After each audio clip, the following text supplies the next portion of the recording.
found this video, then, as always, perhaps it was made for you. Synchronicity is a funny thing. It takes the form of numbers, imagery, repetitious occurrences, a glitch in the system, perhaps, the heartbeat of existence. You've experienced it yourself, moments that feel like you're somehow aligned with something. You can't quite put your finger on it. Maybe you translate it like you're where you have to be. Maybe you take it as a warning.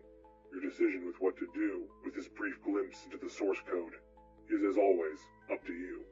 I've said that I would be presenting 11 and 1 principles. These are meant to be utilized as tools. And with these tools, and with enough practice and understanding, these tools can be used to break the chains that bind you, and in turn, teach others how to break theirs.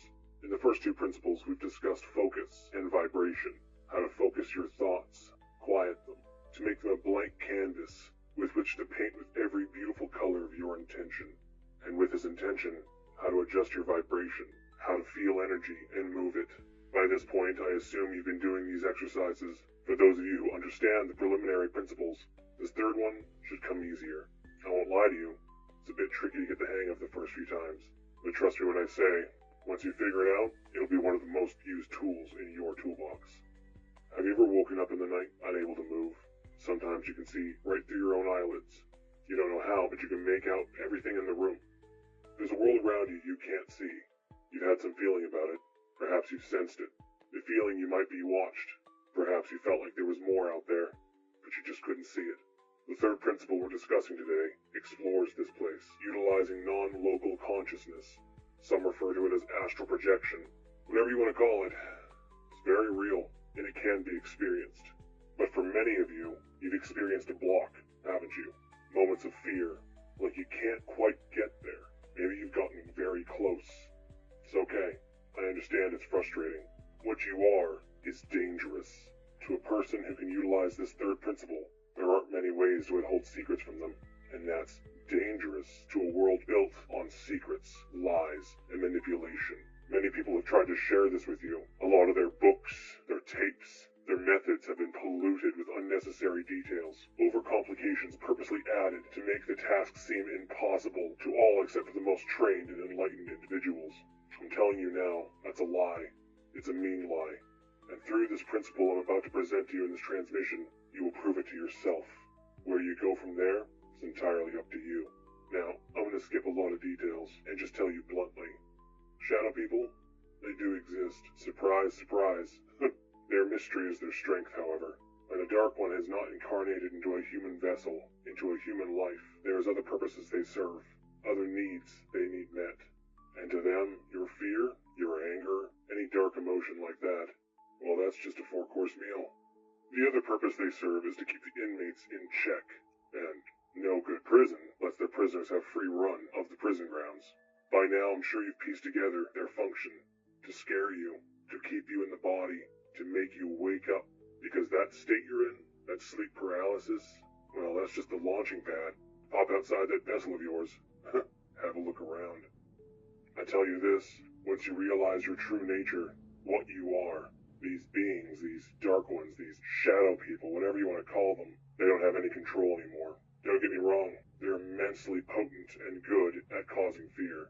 They're even better at controlling through said fear. It's kind of their modus operandi. So I tell you this, a fair many of you, when you've successfully achieved what I'm about to teach you through this third principle, may come face to face with one of these beings. I won't sugarcoat it. It will be scary. But no, they can't hurt you. They can only convince you that they can hurt you. They are liars. Good liars, but just liars. If enough of you do this successfully, frequently enough, all at once, let's just say the prison guards would have a very hard time keeping up with that volume. This is why this principle is important for you, Starseed, Indigo. Title doesn't matter. With this, you're free. And many of you have asked questions about memories, how to tap into their great work. And here's where I tell you, this is how you find out. And those of you who have been earthbound, who have received this message and are resonating with us early, you can use this tool too. Shake things up.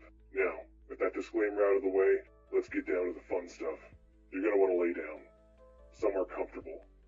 Somewhere you're not going to be disturbed, because, trust me, the first few times for some of you, this is going to be tricky. And You don't need a cat jumping up on your face while you're trying to do this. While you're laying down, close your eyes. Just relax. Don't think about what to expect. Now, remember the focus exercise from Principle 1. In this state, I want you to focus on stillness. Just the space behind your eyes. And while you look at the space behind your eyes, let your eyes become relaxed, unfocused. Now, I want you to start with that energy exercise I showed you, and focus your attention to both the palms of your feet. And just swirl the energy around in little spirals. And as you do, let it relax your muscles. The intention of that energy moving around is infused with relaxation.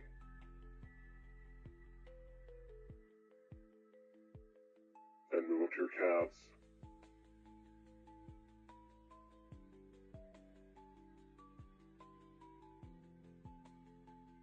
Swirl the energy around your thighs, relaxing each muscle group as you go.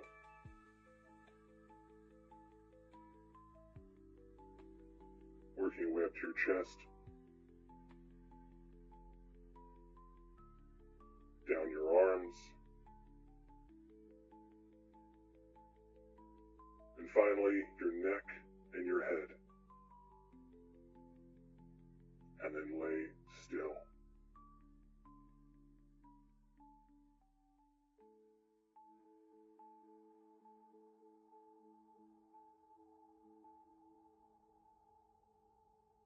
And just focus behind your eyes.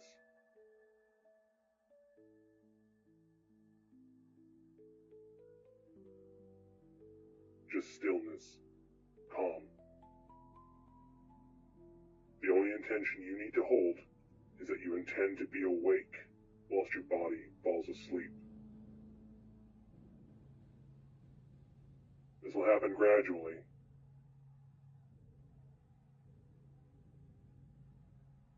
And as you slip into this state, there's many different sensations you may have. You may experience vibrations. Perhaps the silence of the room will suddenly become very loud. You may hear voices, get flashes of imagery. The key is to stay calm. Don't get excited. You're not there yet. And most of all, don't be afraid. You're not going to pass away doing this. You're just about to go on an adventure. Sooner or later, you will experience something akin to sleep paralysis, an awareness of your mind, but you can't move your body. Again, this is not permanent. Don't be scared. Your vessel is simply sleeping. The next step is, personally, kind of fun. Have you ever closed your eyes and felt the bed rock back and forth? Kind of like that. You're going to start rocking. You're not doing it with your physical body. Back and forth, side to side, over and over. Try to get more tilt every time you do it. At first you do it with your mind. Soon enough it'll start to feel somewhat physical. Keep rocking. Eventually that rocking motion will start to have a loosening feeling. And, for a lack of a better description, you'll slide right out onto the floor, suddenly finding yourself outside of the body.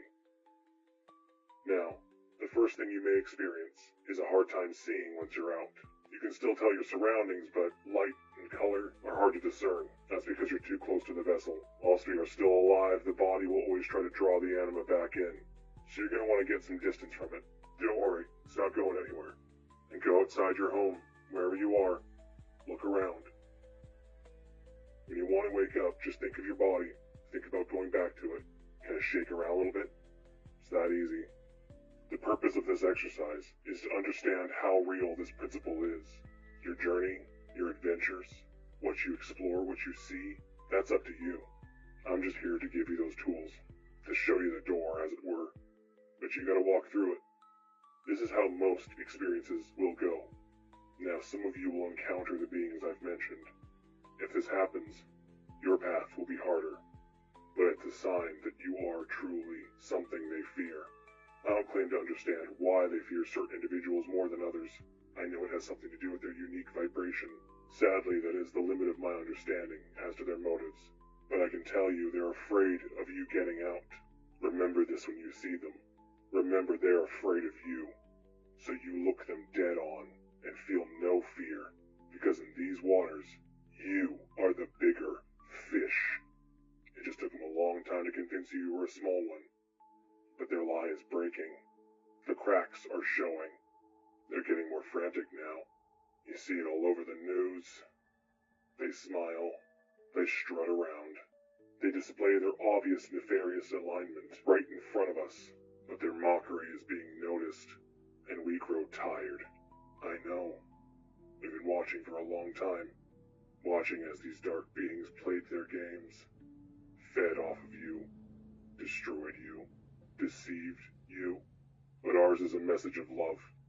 It's why we choose to come here. Why we choose to live as one of you. To feel your pain, your struggle, your hardship, and your tiredness. But also, the good in you. The hope in you. The strength in you. You can feel it beating in your chest. You can feel it running up your spine. I've said before, you can feel the change coming. And it won't whisper of its arrival.